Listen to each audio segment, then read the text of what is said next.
Tá bá ń sọ̀rọ̀ nípa fair value gap nínú trading kí ló túmọ̀ sí? Fair value gap ó ní bí àwọn trader ṣe ń lò. Bóyá ẹ̀yin tẹ́ ń gbọ́ fair value gap nígbà àkọ́kọ́, báwo ni ẹ ṣe lè lò? Now, tẹ́ bá wo àwòrán tí mo yà sí ojú screen mi bí, ẹ máa rí pé mo fàlà sí ẹ̀gbẹ́ àwọn candlestick kan tí mo sọ pé 1, 2, 3.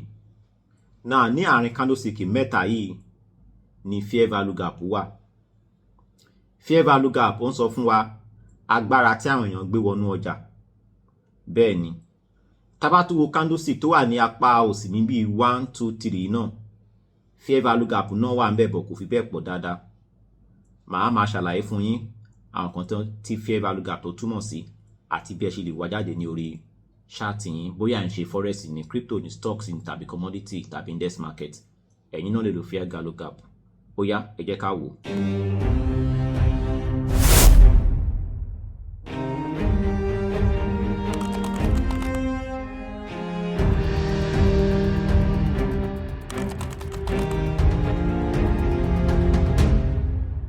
tó di pé a máa rí fair value gap ní candlestick mẹ́ta 1, 2, 3. A máa rí pé tí ọjà bá ń rìn, a máa rìn nípa pé candlestick a máa jẹyọ ní inú ọjà. Fún àwọn tó jẹ́ pé a ti ṣe candlestick, tọ́pìkì tí a ń sọ yìí ó lè nira fún wa láti understand àwa tá a bá ti ṣe fair value gap. Ní alákọ̀ọ́kọ́,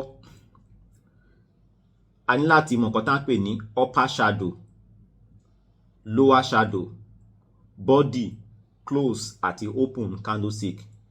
Mi ò ní máa sọ̀rọ̀ nípa upper shadow, lower shadow, close nínú kíláàsì yìí. Fún àwọn tó yẹ pé a ti mọ̀ nǹkan tí upper shadow, lower shadow, open àti close túmọ̀ sí, ìrìn wa ó sì jìn. So ẹ wọlé fún training ní iléèwé ChartsEmpire Trading Academy. Now, tẹ́ bá fẹ́ mọ̀ fair value gap, a nílò candlestick mẹ́ta, yálà ilé tó bullish tàbí ilé tó bearish. Tẹ́ bá wo candlestick tí mo yà sí bíbí báyìí ní orí ṣáàtì mi tó wà níbí. In fact, ẹ ká lọ lo ṣáàtì mi tó jẹ́ pé a ti yàwòrán sí, ká tú bẹ̀rẹ̀ ní àti bẹ̀rẹ̀. Ẹ ká lọ wo ṣáàtì mi tá a ti yàwòrán sí. Ẹ ká lọ wo GEP yẹn, GEP yẹn, ká lọ ṣáàtì mi tá a ti fàlà sí rárá, so that a lè rí. Now, ṣe rí báyìí, ọjà ló ń lọ sí òkè yìí.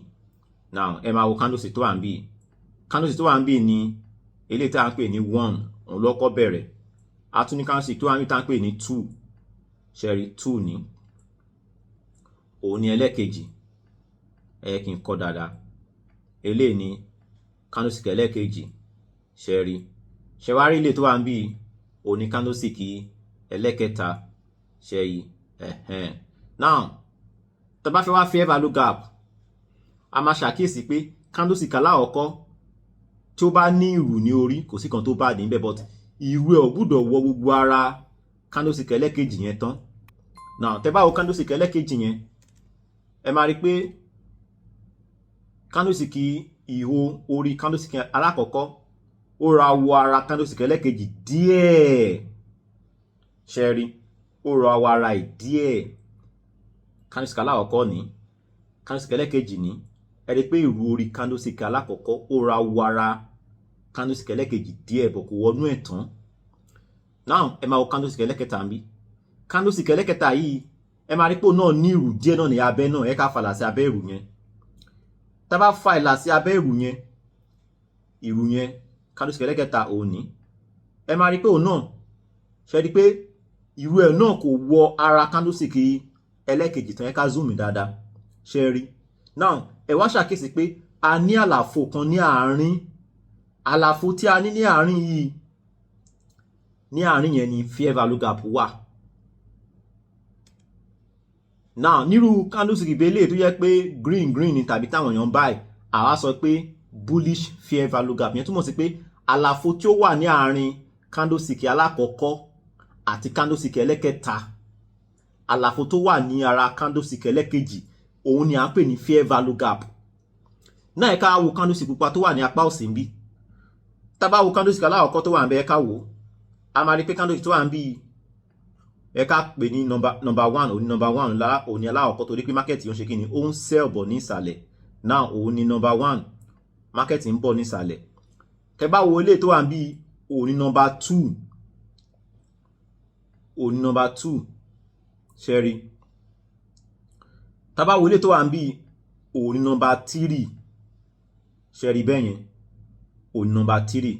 Now ìbéèrè tó máa fẹ́ béèrè lọ́wọ́ yín ni pé ṣé a ní fair value gap ní ara candlestick ẹlẹ́kejì tó wà níbí bí?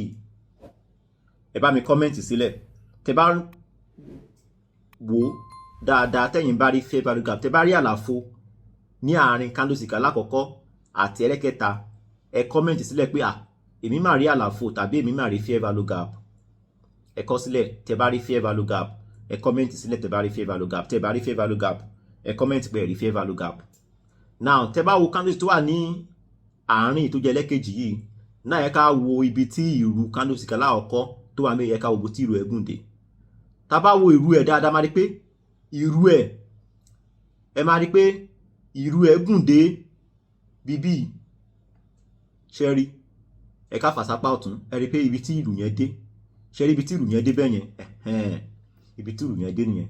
Ẹ ká tó wá wo ìhò tàbí ìrù tó wà ní òkè candlestick ẹlẹ́kẹta, ibi tó dé, ẹ ká tó wá fà, ẹ ká fà wọnú ara candlestick ẹlẹ́kejì, ká wò bóyá àlàfo wà, ṣé rí bẹ́ẹ̀ yẹn. Tẹ́ bá rí, ẹ máa rí pé àlàfo kékeré ni ó wà ní àárín, àlàfo kékeré, ṣé rí àlàfo kékeré ní fair value gap, but àlàfo kékeré yìí tá bá wò sílẹ̀ tó wà ní apá ọ̀tún, a máa rí pé ìyàtọ̀ wà tàbí ìyàtọ̀ ò sí, ìyàtọ̀ wà. Now ẹ máa rí pé eléyìí tó wà ń báyìí ó fẹ̀ dáadáa, ẹ rí àlàfo yẹn bá ṣe ń kún, ṣé rí bóyá fẹ̀.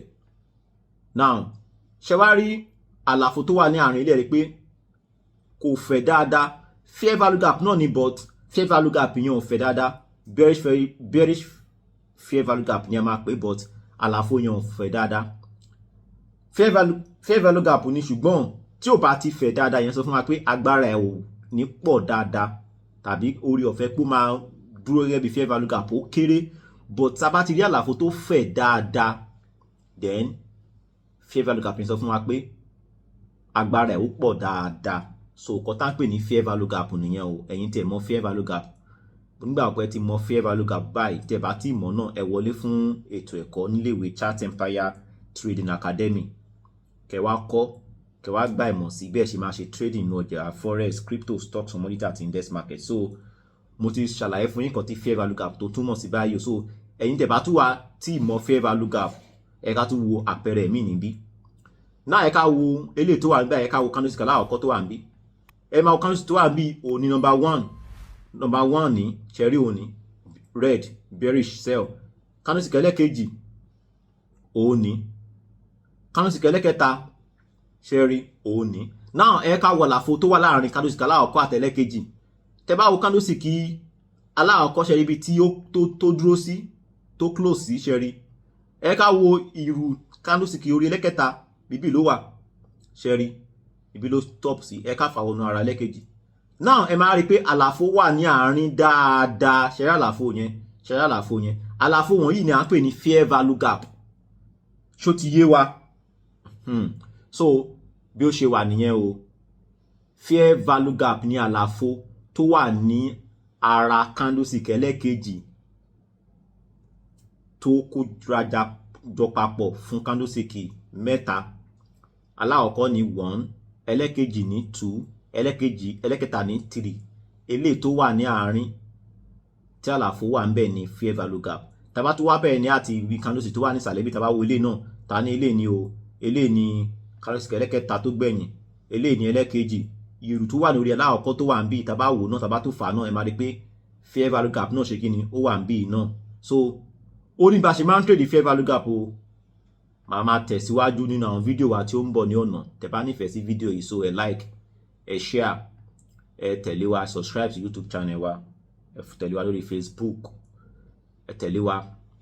Ilé tó ṣe kókó jù ní pé kẹ́ comment pé ìmọ̀ ṣe kókó. Ó yá ẹ comment pé ìmọ̀ ṣe kókó. Ìmọ̀ ṣe kí ni? Ìmọ̀ ṣe kókó. So ẹ̀yin tẹ́ ẹ tí mọ contact number ẹ pè wá sórí 09060201255 so láti wá gbẹ̀kọ́ sí bí a ṣe ń ṣe forex, crypto, stock, commodity àti index market. So mo ti sọ̀rọ̀ nípa fair value gap tán o, àtúmárí nínú fídíò tí ó ń bọ̀.